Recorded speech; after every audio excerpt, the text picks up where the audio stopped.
Самацгаанаа дуучин живсмаа ээжтэй очноо би дууныг үгэлэлэх хичээлийг үзүүлье. Энэ дуунд 7 аккорд ашиглаж байгаа.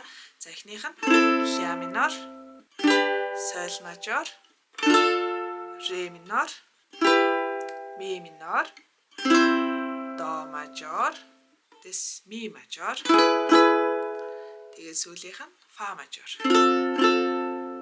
За 4-3 хэмжээтэй дуу байгаа. Цохилт болвол вальс хэмжээтэй 4-р уцаа ирэхээр ураа татаад тэгээд дүүлцэн 3 уцаа доош нь 2 удаа. 1 2 3 1 2 3 1 2 3 1 2 3. За ингэ явчихна гэсэн үг. За энэ цохилтоо нэг аккорд дээр 2 удаа хийнэ гэж тооцоод тэгтээ нэг мөрөнд 5 аккорд байгаа учраас тэгшгэн байх хэрэгтэй тий. Тэгэхээр эхний 2 дээр ля минор дээр 2 удаа хийлээ. Соль мажор дээр 2 удаа хийлээ. Одоо ре минор, ми минор 2 дээрээ нэг удаа хийчихнэ. Ре минор, ми минор. Тэгээд ля минор дээр 2 удаа. За хоёр дахь мөрөн ч гэсэн адилхан ре минор, соль мажор 2 тэр голын 2 аккорд дээр нэг цохилт хийгээд тэнцвүүлээд 3 4 дахь нь 4 аккордтай байгаа учраас асуудалгүй 2 цохилт хийгээ явчихна гэсэн үг. За жишээ олгоод хэдүүлээ дуулаад үзье. Холын ганцраас би ээжигээ санаж явна. Хайртай борэлж минь хүүгээ хүлээн соноо. Хэлио сануурасаар хүүгээ хараад очноо.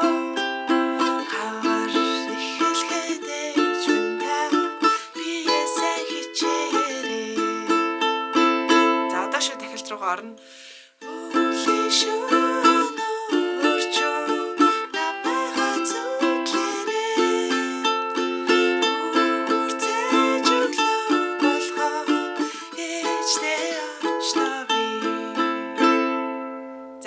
Болох нь байна. Бас яг энэ цохилтоор яваалах юм бол жоохон уйтгартай. Тэгэхээр хоёр дахь багийг арай өөр цохилтоор хийгээд үзье.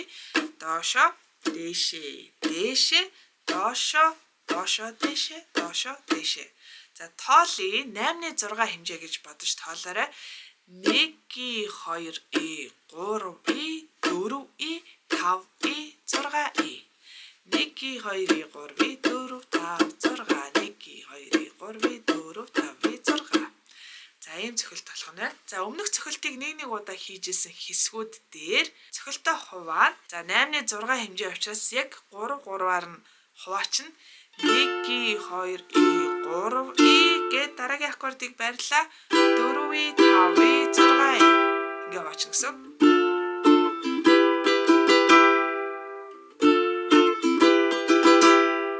За ингээл хуваачна. Тэгээд бусдын дээр нь бол нэг бүтэн цохилт хийгээд явахад таарна. За өргөжлүүлээд 2 дугаар багийг тэхэлттэй яваад үзье.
нэг иймэрхүү таалах нэ. Тэгэхээр та бүхэндээ амжилт хүсье. Ойлгохгүй зүйл ах юм бол сэтгэл хэсэгт бичээд асуугаарай.